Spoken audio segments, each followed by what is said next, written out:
Pagi yang spesial ini, saya membawa sesuatu yang super tua. Motor yang sudah umurnya 56 tahun ini. Apakah itu? Sebuah BMW R60.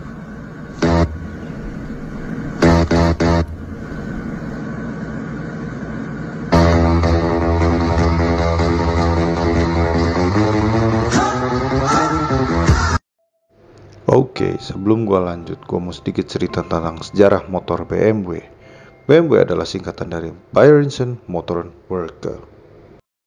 Mereka mulai memproduksi motor di tahun 1923 dengan motor pertama mereka, R32, seperti ini gambarnya.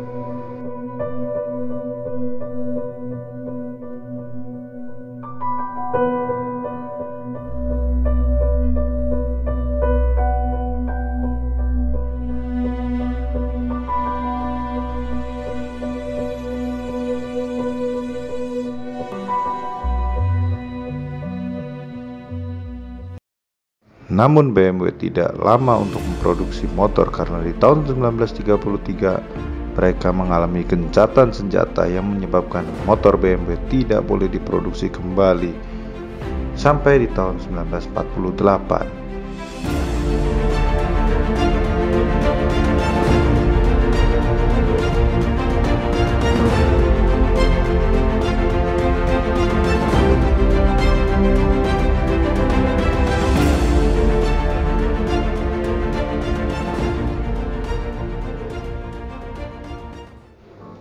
Karena motor ini jenisnya banyak sekali, maka kami hanya fokus saja di motor yang berbentuk mesin boxer yang sama dengan R60 kami, yaitu ada R51, R67, R50, R60, dan yang terakhir adalah R69, dan ada yang seri S-nya atau sportnya. Ya, yang seperti saya sudah bilang, ini adalah motor yang sudah benar-benar berusia 56 tahun. Mungkin lebih tua dari sebagian bapakmu atau opamu. Ini adalah BMW R60/2 tahun 66. Apa aja spesifikasinya? Sebelumnya saya berterima kasih banyak kepada Bapak Nanan Sukarna yang sudah mengizinkan kami membawa pulang Sespan Step kesayangan dia. Keren sekali Pak ini. Dan sponsor utama kami ternyata tidak kalah tua terhadap motor ini. Dia umurnya sudah lebih dari 60, 70, 80 tahun karena ini adalah tahun 42. Yang terpenting adalah mesin 600 cc dari sebuah BMW yang mempunyai air cooled. Ya, zaman itu tidak akan ada yang namanya radiator dan masih menggunakan Bing karburator originalnya, termasuk saringan udaranya pun semuanya masih berbentuk original dan listriknya masih 6 volt. Knalpot yang tanpa pelindung. Nah, kalian yang paling aneh adalah motor ini tidak menggunakan rantai karena dia menggunakan gardan yang masih dipertahankan oleh BMW R Series sampai sekarang. Dan shockbreaker ini juga bisa di-adjust untuk keras atau empuknya. Teknologinya lumayan, bukan? Spakbor besi, velg krom jari-jari, dan rem tromol yang dulu disebutnya adalah ABS. Agak blong sedikit, ya karena itu adalah rem tahun 60-an. Ya, motor ini memang sudah rapi sekali karena direstorasi oleh Red Cross dan punggawanya adalah Mr. Yoyong. Nanti saya kasih tahu link and description-nya di bawah ya.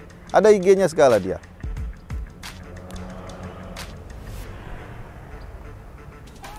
Ring lampu hela original, tatakan sate yang biasa digunakan untuk menaruh penumpang ataupun barang. Jok Denvel putih original yang memang sudah mulai dekil. Kapasitas tangki bensin 15 liter. Dan speedometer yang tertera 120 miles dan kami yakin tidak akan sampai. Dan ini adalah sebuah kuncinya. Beneran, ini kunci, bukan paku. Kunci. Ring lampu Bosch original Germany. Spion merek Boom aftermarket yang bentuknya seperti anjing khas papis menurut kami. Dan sen yang ditaruh di tangan merek Hella ini agak sedikit nyentrik. Saya yakin motor-motor kalian pasti tidak punya seperti ini. Dan beginilah cara menyalakan mesinnya. Mari kita coba.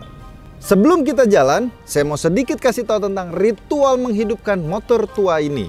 Yang pertama adalah jangan lupa keran bensinnya dibuka sebelah sini. Karena motor dulu keran bensinnya selalu manual. Yang kedua adalah kasih buka gas sedikit.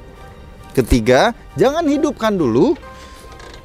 Cari kompresinya dulu, biasa 3 kali, 2 kali, 3 kali, seperti itu. Dan nyalakan. Seperti itu. Gampang bukan? Motor ini mempunyai 30 horsepower pada saat dia diproduksi tahun 66. Tapi bagaimana sekarang? Mari kita coba tenaganya. Wow, tenaganya masih lumayan ternyata. Riding posisinya juga not bad. Enak juga, nyaman, bisa buat touring jauh.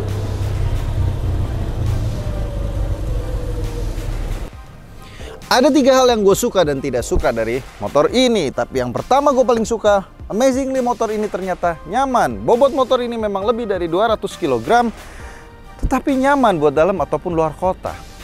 Yang kedua gue suka adalah motor ini bisa buat bawa sekeluarga gue. Istri gue, nanti kita kasih jok di sini. Anak pertama gue, anak kedua gue, dan anak ketiga gue masukin ke dalam situ. Pokoknya intinya motor ini tidak egois. Yang ketiga gue suka adalah motor ini memiliki nilai investasi yang luar biasa tinggi. Yang pertama gue tidak suka adalah cara masuk sespan yang begitu susah. Ini harus kakinya lurus dulu. Untuk orang dewasa agak sedikit sempit memang. Yang kedua gue tidak suka adalah karena motor ini terlalu eye-catchy. Pada saat gue isi bensin atau di perempatan, banyak sekali yang nanyain, ini motor tahun berapa, mesinnya berapa besar, siapa yang punya, bikinnya gimana, istrinya berapa. Yang itu nanti di-delete aja. Yang ketiga gue tidak suka karena kita di Indonesia, kita berjalan di sebelah kiri jalan, maka sespan originalnya yang sebelah kanan harus terpaksa dipindahkan demi keselamatan di sebelah kiri. Tetapi ada satu hal yang sangat mengganggu adalah Kickstarter ini menjadi sangat sempit tempatnya. Oke, I'm Cornelius. Don't forget to like, subscribe, and share it to the world. See you to my next vlog. Bye-bye.